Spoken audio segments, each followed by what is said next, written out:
Shalom. Shalom. Apa kabar? Luar biasa, puji Tuhan. Terima kasih kepada pemuji, pemusik, CD, sound system, dan semua yang mengambil bagian dalam pujian penyembahan. Luar biasa, Tuhan Yesus diberkati. Saudara, bulan ini bulan Maret tanggal berapa? Tanggal 2, tanggal 1. Tanggal 1 ya. Berarti sudah 2 bulan. Ya. Selama 2 bulan ini kita mengalami katanya 5 kali banjir. Saya berasanya 3 kali. Dan puji Tuhan kalau kita bisa ada saat ini, itu karena kemurahan Tuhan. Saudara, tema yang diberikan kepada Pak Gembala adalah hidup yang berkualitas. Temanya apa? Hidup yang berkualitas. Hidup yang berkualitas. Kalau saya tanya, kira-kira di sini siapa yang ingin hidupnya berkualitas, angkat tangan. Pak Hannes langsung duluan, saya lihat. Begitu dari saya baru begini. Ya. Siapa yang ingin hidupnya berkualitas? Nah, gua duluan. Kalau yang ditanya siapa yang ingin hidupnya tidak berkualitas, dia nggak angkat tangan. Ya, kalau orang Singapura bilang something wrong. Sesuatu yang salah dalam hidupnya, atau dia belum mudeng, rohnya belum ngumpul, sehingga apaan begitu ya. Pasti kalau ditanya siapa yang ingin hidupnya berkualitas, nggak ada orang yang nggak ingin hidupnya berkualitas. Ya. Kita aja kalau kita mau punya barang, kita ingin barang itu berkualitas, betul? Betul. Saya menganut begitu. Ya. Sebisa mungkin satu, kalau berkualitas itu cukup. Bagi saya begitu. Misal sepatu. Ya. Bagi saya sepatu 2 pasang, 3 pasang udah cukup. Ya. Ada yang koleksi sepatu sampai 2 kamar, saudara. Dia kan kalau pakai sepatu cuma sepasang, betul nggak? Ada yang pakai sepatu 2 pasang di kaki sama di tangan, dia loh kan. Ini bagi saya cukup kalau dia berkualitas. Merek apapun, begitu. Tapi kalau merek Bata, berkualitas juga nggak masalah. Asal jangan Batako suruh pakai. Kita ingin punya barang berkualitas, jam berkualitas, tas berkualitas. Biasanya yang berkualitas itu adalah yang bermerek, yang branded, betul nggak? Dan umumnya yang bermerek, branded itu, yang berkualitas itu harganya mahal. Ya. Ada seorang yang wanita punya tas, konon katanya itu harganya 200 juta. Jadi dia bawa tas sama dengan bawa rumah, karena 200 juta pada zaman itu. Yang kasihan, kalau gerimis, dia lebih memilih tasnya dilindungi dari gerimis, ditaruh di besernya. Kemudian kepalanya dia biarin begitu ya, karena dianggap tasnya berharga. Taruhnya nggak boleh di bawah, saya kan di bawah tuh. Jadi mesti punya bangku sendiri. Jadi kalau Asar bilang, Bu tolong tasnya, dia melotot. Artinya ini mahal gitu ya. Kalau saya di bawah, begitu saudara sekalian. Itu juga tas lumayan mahal saudara sekalian, karena itu bermerek. Ya. Bapak beli, dikasih orang. Saya nggak akan beli. Nah jadi saudara sekalian, tidak ada orang yang tidak ingin punya barang yang berkualitas. Pasti dia ingin barangnya itu berkualitas. Nah saudara, di Yohanes pasal 3 ayat 16 dikatakan begini. Ini ayat yang terkenal. Yohanes 3 ayat 16 dikatakan, karena begitu besar kasih Allah akan dunia ini sehingga apa? Yang dikaruniakannya anaknya yang tunggal. Ya, kemudian dikatakan supaya setiap orang, yang orang katakan amin. Nah itu tuh saudara, setiap orang yang percaya kepadanya tidak binasa, melainkan apa? Beroleh hidup yang kekal. Hidup yang kekal itu bukan hanya durasinya selama-lamanya, tetapi kualitasnya, mutunya tinggi. Kalau bicara soal durasi, di neraka juga selama-lamanya. Cuman kualitasnya, mutunya rendah. Ya, seperti tubuh dibakar begitu, itu seperti bangkai. Kalau daging sapi dibakar jadi steak. Kalau tubuh di neraka, itu tidak berkualitas. Jadi Tuhan Yesus datang pun supaya kita punya hidup yang berkualitas. Karena ketika manusia jatuh dalam dosa, dia kehilangan kemuliaan Allah.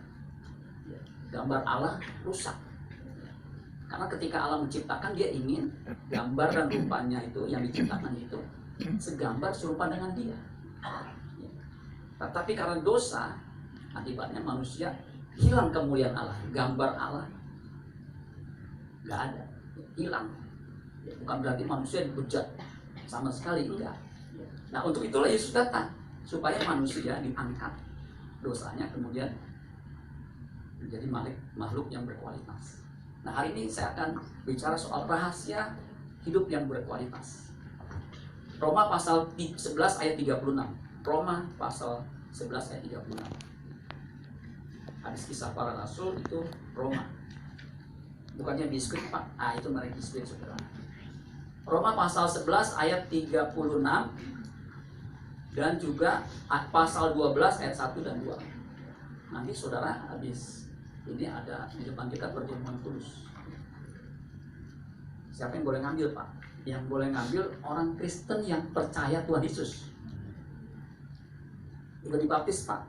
Iya, yang udah dibaptis. Kalau belum, boleh juga, asal dia percaya. Kemudian yang kedua, usianya 12 tahun ke atas.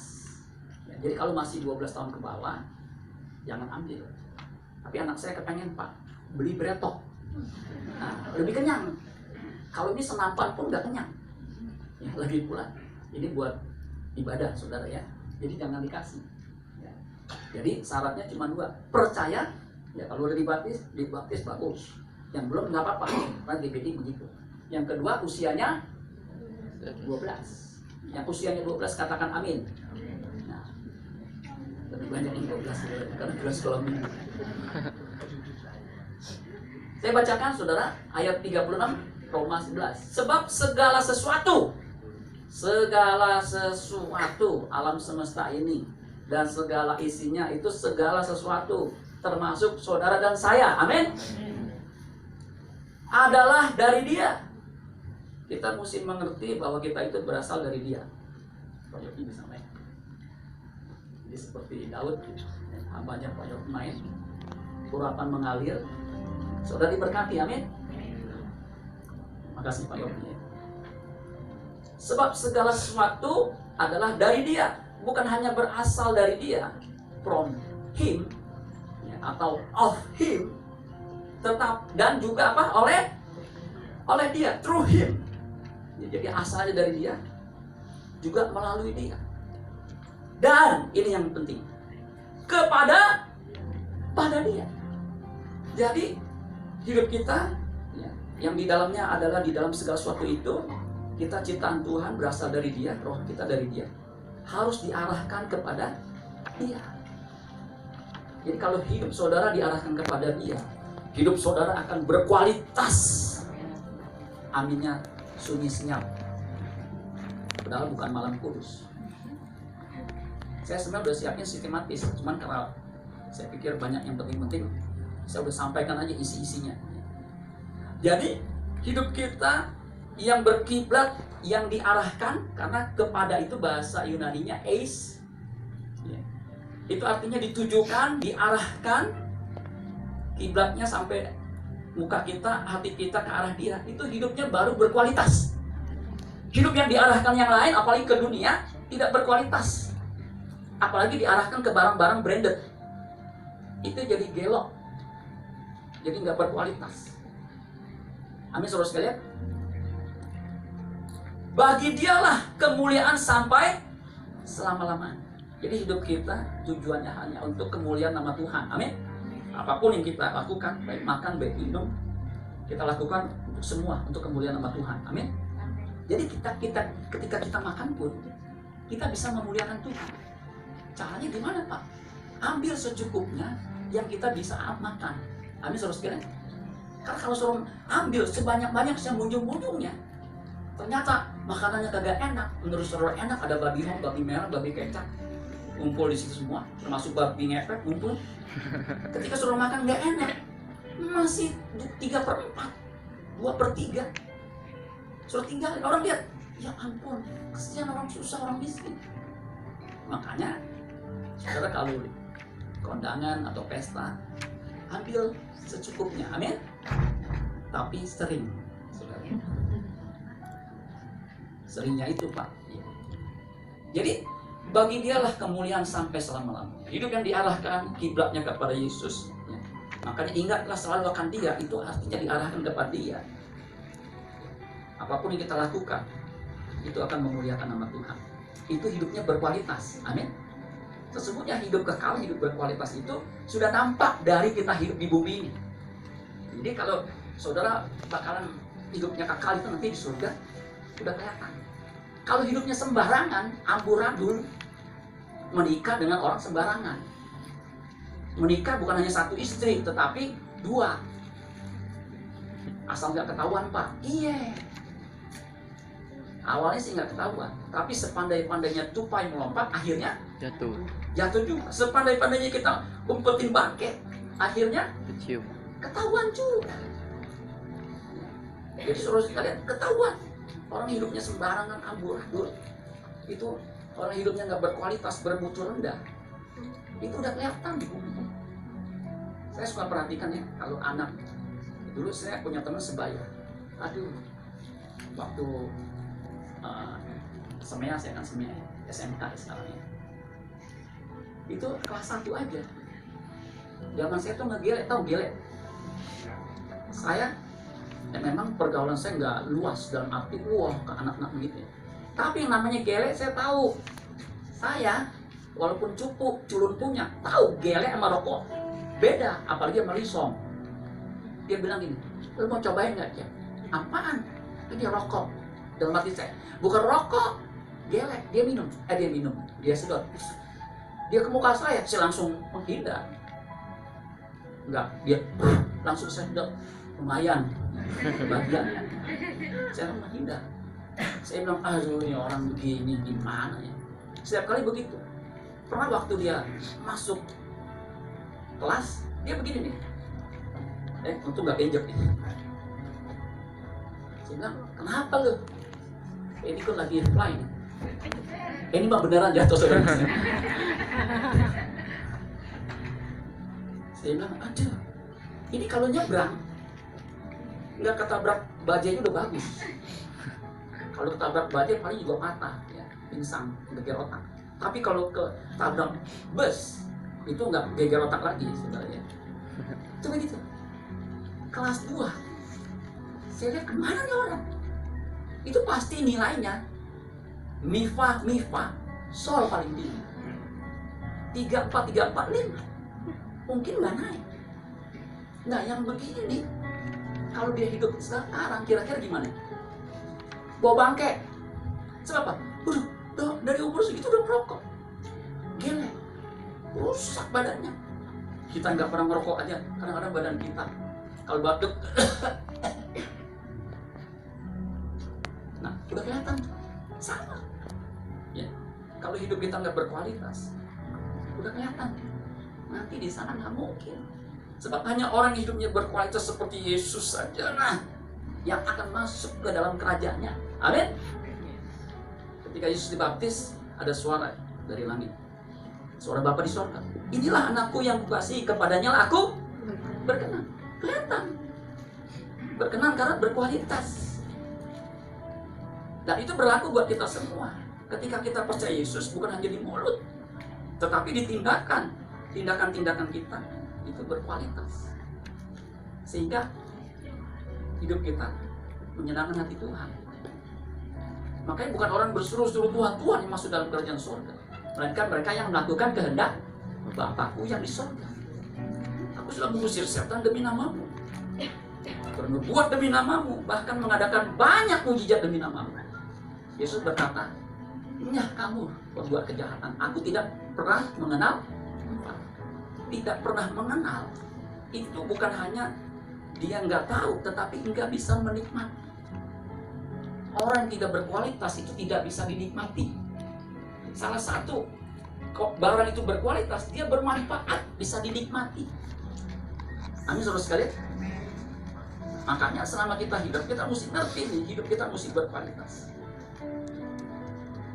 Ayat 1 dan 2, Roma pasal 1, Roma pasal 12, ayat 1 dan 2. Nanti saya simpulin ya. Karena itu, jadi ini ada hubungan ayat sebelumnya. Ini kalimat atau kata penghubung, conjunction, penghubung. Karena itu, saudara-saudara, demi kemurahan Allah, aku, Paulus, sebagai Rasul Allah, menasihatkan kamu. Ini nasihatnya. Sebenarnya kurang tepat menasihatkan. Cuman nggak ada pilihan kata lain. Karena dari kata parakaleo. Jadi bukan hanya sekedar menasihati. Kalau nasihatkan kadang-kadang nggak ada tekanan untuk dilakukan. Cuma nasihatin, saran, himbau. Saya nasihatin kamu ya jangan merokok. Tetap dia ngerokok, betul nggak? Misal bapak nasihatin nak jangan merokok. Ya bapak sendiri ngerokok 2 bungkus. Ya jangan ikutin bapak. Ya bagaimana nggak bisa ikutin bapak di depan mata tiap hari menyedot asap dari bapak. Ya bapak kan udah punya duit. Ya, aku juga nanti punya duit.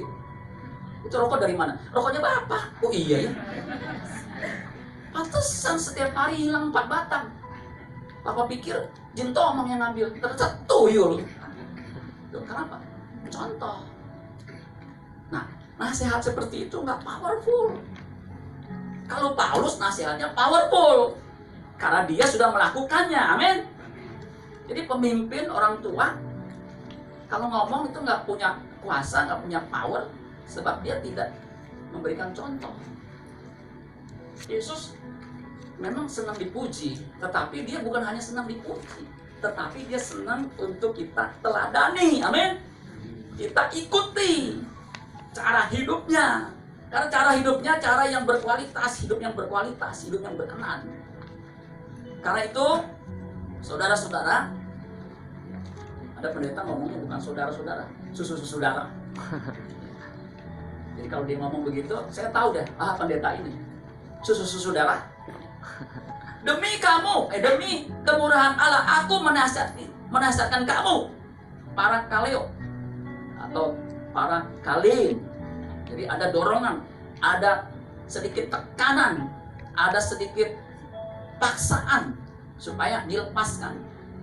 Makanya sulit, gak ada kata menasihati, susah saudaranya untuk menerjemahkan. Kalau bahasa Inggris bisik, bisik itu artinya mendorong, gitu, meminta dengan sangat supaya kamu mempersembahkan apa? Tubuhmu sebagai persembahan yang hidup, yang kudus dan yang berkenan kepada Allah. Itu adalah ibadahmu yang sejati. Jadi hidup yang berkualitas itu harus hidup sehat, segar. Kemudian dikatakan kudus, kemudian berkenan. Nah, hidup kita ini, ya saudara, diwakili oleh tubuh. Kira-kira tubuh kita anggotanya ada berapa? Ada berapa? Gampang, banyak. Jadi anggota tubuh kita ada berapa? Banyak.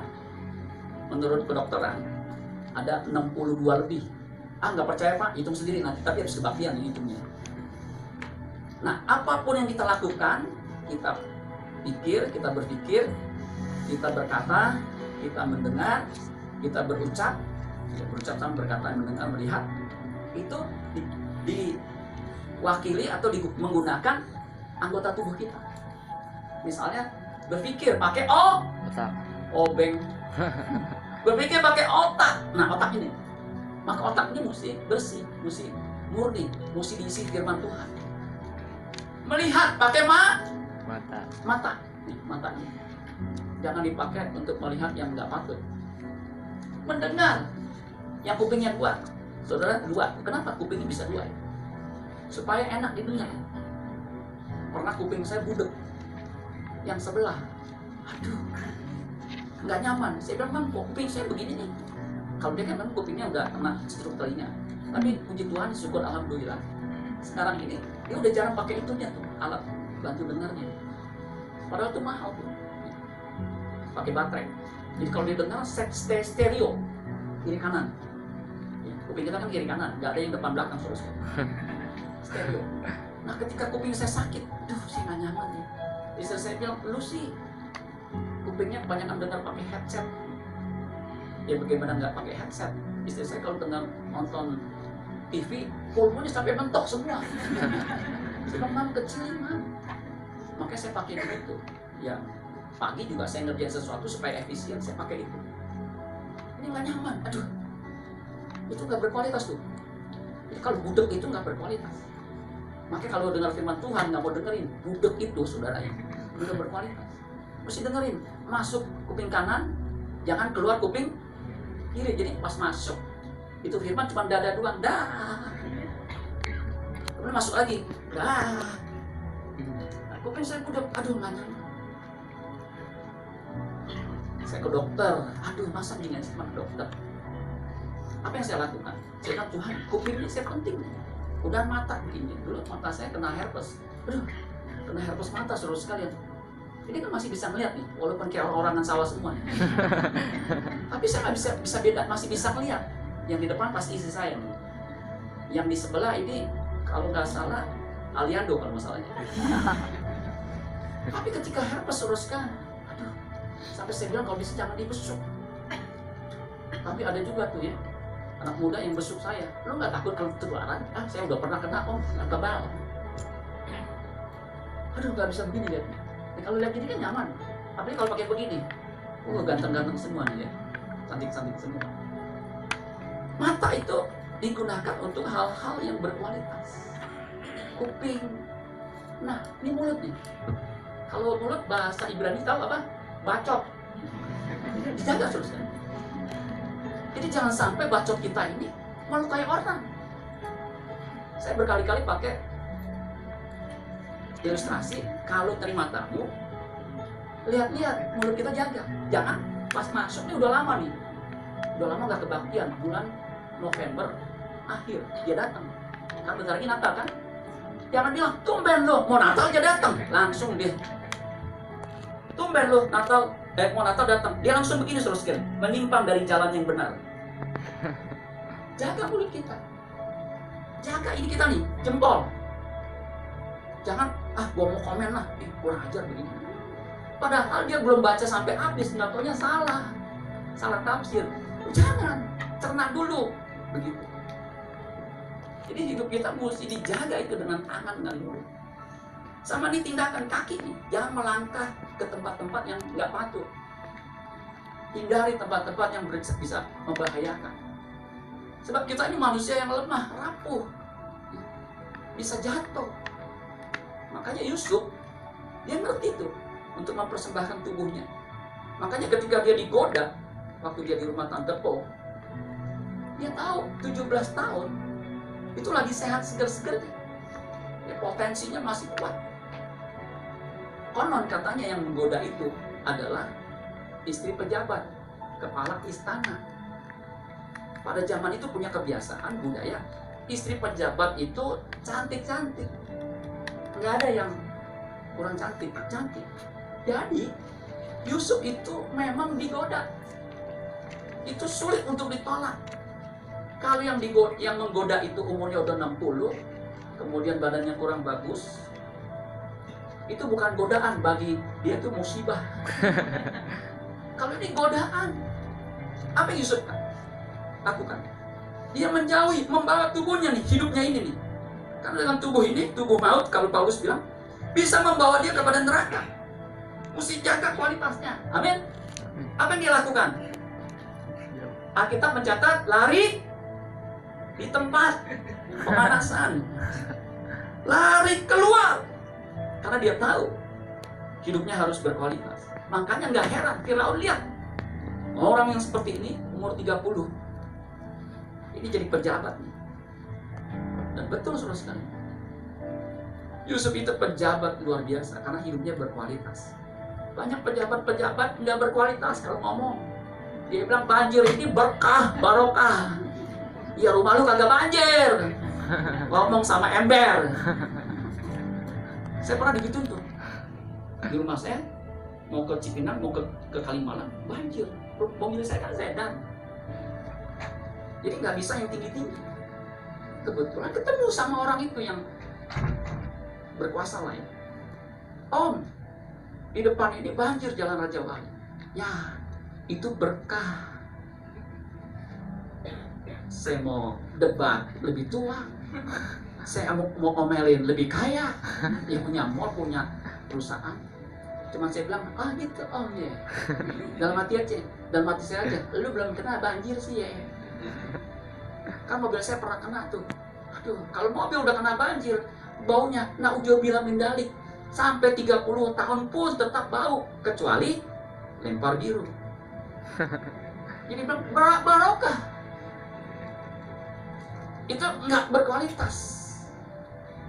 Jangan bilang banjir itu memang nggak bisa dihindari. Curah hujan siapa yang bisa hindari? Bisa 300 per mililiter. Ya memang, tetapi kan kita bisa antisipasi. Kita bisa pikirkan bagaimana caranya. Betul nggak? Jadi waktu dulu selalu banjir. Saya sama istri kan bekerja. Yang luar biasa nih, ini kesaksian. Meskipun banjir, saya tetap ada di tempat kerjaan. Saya tanya istri saya, masih hidup. Saya juga masih hidup, saksi. Boleh tanya teman-teman saya, apakah karena banjir saya nggak kerja? Enggak. Kalau memang nggak kemana-mana, ya saya di rumah, betul nggak? Kemarin malam istri saya bilang, kita ngungsi yuk, Cek. Ngungsi kemana, Mam? Ke rumah Mama. Kenapa? Ntar kalau banjir kita bisa sampai gereja. Kalau kayak kemarin, lu mau berenang. Saya pikir bener juga ya. Saya tunggu-tunggu, tapi kok enggak naik. Bukan berarti saya harapin naik biar saya ngungsi. Bego namanya. Aduh, gak usah deh, Mam. Masa ngungsi? Ntar kalau banjir gimana? Lu nggak khotbah. Aduh, saya juga ada bimbang nih. Gitu ya. Maka saya dalam hati sih, aduh kalau ada rumah di Kebun Pala enak juga nih ya. Banjir. Banjir juga saudara, juga ya. Pokoknya, aduh, udahlah. Makanya pagi tadi saya bangun jam 5:15 ya. Yang saya lakukan yang pertama kali apa? Apa? Lihat jalan, betul nggak? Karena langsung saya lihat jalan. Haleluya. Langsung saya nyembahan saudara. Jadi mengantisipasi, amin. Waktu itu saya bilang anak saya kalau sekolah dari TK, saya ingat tuh dari TK ngantri begitu sampai SD, dari pra-TK bahkan tuh apa namanya kalau KB, kelompok bermain. Kemudian TK ada 2 atau 3 tuh? 3 ABC. TKA, TKB, TKC sama TKW, saudara. Nah itu tuh, saya pikir nih kalau ini bisa 15 tahun, saya hebat nih. Apa yang saya lakukan? Pas banjir itu saya ingat tahun 2000 berapa saya bangun di rumah kan 2005 ya. Itu rumah sebelah dijual. Ini murah nih saya bilang. Dijual hampir separuh. Aduh pilihan saya bangun atau beli, bangun atau beli. Kenapa nggak beli dua-duanya Pak? Nggak ada duitnya saudara. Akhirnya saya bangun. Saya tadinya mau 3 meter. Antisipasi. Kalau tadi kan bisa 2 meter. Nggak bisa. Rumah tanah segini mau 3 meter. Nggak bisa. Kecuali tanah lu 2.000-3.000 meter. Bangunlah. Singkat cerita seterusnya betul. Itu namanya antisipasi. Katakan antisipasi. Antisipasi. Jadi orang yang berkualitas itu udah mengantisipasi ke depan. Amin. Sama hidup ini mesti diantisipasi. Semua orang akan mati. Dia mesti antisipasi. Ada hidup kekal itu. Jangan sampai nggak antisipasi. Kira udah umur 80. Saudara tahu nggak? Anak kecil itu kan kalau boleh bilang on, betul nggak? Nanti orang tua yang dia gelarnya doktor ada 3, ada mungkin kalau dia hamba Tuhan ada STH atau STH. Sekolah tinggi hati. Kalau MTH manusia tinggi hati. Kalau DTH duileh tinggi hatinya. DTH duileh tinggi hatinya. Itu nanti udah umur ini otaknya udah lemot, tau lemot. Apalagi dia mengalami Alzheimer, mengalami ini, udah nggak bisa, pelongak. Nunggu apa saudara sekalian? Nunggu mati. Makanya antisipasi sebelum mati itu udah siap, amin. Hidupnya mesti berkualitas. Kualitasnya seperti Yesus, amin. Yesus umur 30, walaupun mati di kayu salib, dia nggak takut. Ada orang mati di kayu salib atau mati dihukum mati, dia ketakutan. Makanya haknya adalah apa? Diberikan rohaniawan untuk apa? Menenangkan hatinya. Kita kan bukan residivis, bukannya penjahat. kita bisa siapkan supaya ketika kita menghadap, hidup kita berkualitas. Karena Tuhan senang dengan anak-anaknya hidupnya berkualitas. Amin, saudara sekalian. Makanya sejak muda ini, gunakan itu waktu itu untuk ibadah.